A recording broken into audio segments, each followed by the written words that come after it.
आप देख रहे हैं हेडलाइंस 24 में आपके साथ जफर हसन सिद्दीकी। जेट एयरवेज के फाउंडर नरेश गोयल की पत्नी अनीता गोयल का कैंसर से लंबी बीमारी के बाद गुरुवार को सुबह मुंबई के एक अस्पताल में निधन हो गया। गुरुवार को सुबह करीब 3 बजे उन्होंने अस्पताल में आखिरी सांस ली। अनीता गोयल बहुत ही सरल और अच्छे स्वभाव की महिला थी।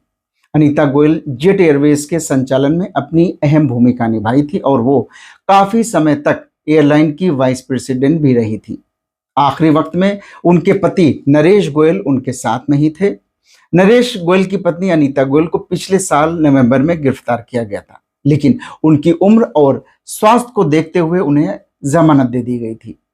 दरअसल मनी लॉन्ड्रिंग मामले में जेल में बंद नरेश गोयल को कुछ दिन पहले ही पत्नी से मिलने के लिए कुछ शर्तों के साथ जमानत दी गई थी।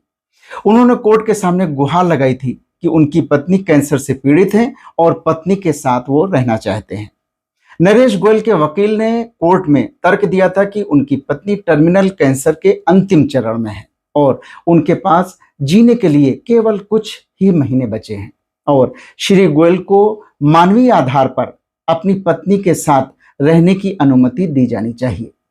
बता दें कि नरेश गोयल खुद भी कैंसर की बीमारी से लड़ रहे हैं। गोयल के परिवार में अनीता गोयल के बाद उनके पति और 2 बच्चे नम्रता और निवान गोयल हैं। फरवरी के महीने में एक विशेष अदालत ने नरेश गोयल को जमानत देने से इनकार कर दिया था, लेकिन 6 मई को बॉम्बे हाई कोर्ट ने मेडिकल और मानवीय आधार पर गोयल को 2 महीने के लिए अंतरिम राहत दी थी। हाई कोर्ट ने उन पर कुछ शर्तें भी लगाई थी और कहा था कि गोयल को 1 लाख रुपए की जमानत राशि देनी होगी और ट्रायल कोर्ट की इजाजत के बगैर मुंबई छोड़कर कहीं नहीं जाना होगा।